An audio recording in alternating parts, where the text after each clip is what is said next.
On va démarrer cette section dédiée aux technologies et procédés de production en parlant de la récolte des olives.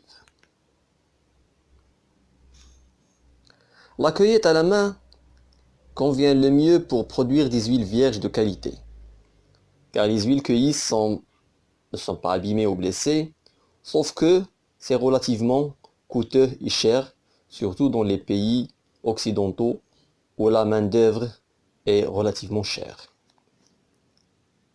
La cueillette peut être réalisée par des gaules pour faire tomber des fruits d'olive, mais on risque cette fois-ci de blesser les fruits d'olive et provoquer la chute des brindilles qui doivent porter les fruits de l'année suivante, et compromettre ainsi les prochaines productions de point de vue qualitatif et quantitatif,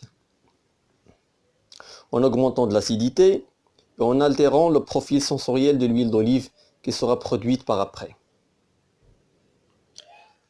Après avoir récolté les olives, il faut les transporter vers les unités de trituration.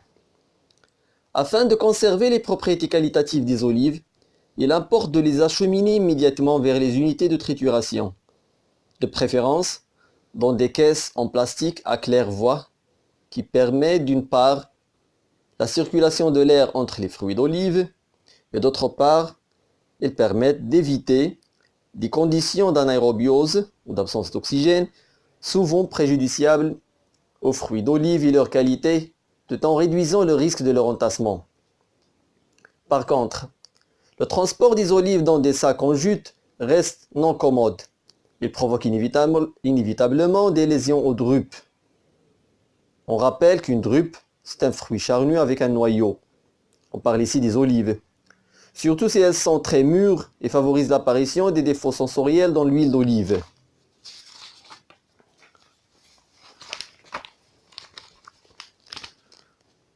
Une fois qu'ils sont transportés à l'unité de trituration, ils sont réceptionnés par la personne responsable ou chargée de les recevoir dans l'unité. Cette réception peut être réalisée en vrac ou en caisse à claire-voie, en matière plastique ou autres matériaux autorisés pour usage alimentaire. Il faut tout de même inspecter le moyen de transport des olives à l'entrée de l'unité de trituration pour éviter toute source de contamination biologique, physique ou chimique. À cet effet, il faut vérifier aussi l'état de propreté du véhicule de transport. Il doit être un transport dédié spécialement au transport des denrées alimentaires.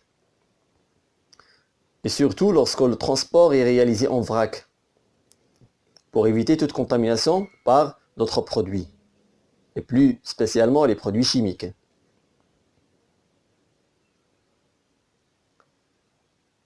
Il faut aussi rappeler qu'il faut enregistrer les dates d'entrée, le propriétaire de la matière première qui sont les olives, la variété, le numéro du lot, le poids, et mentionner aussi la présence de contaminants ou de parasites,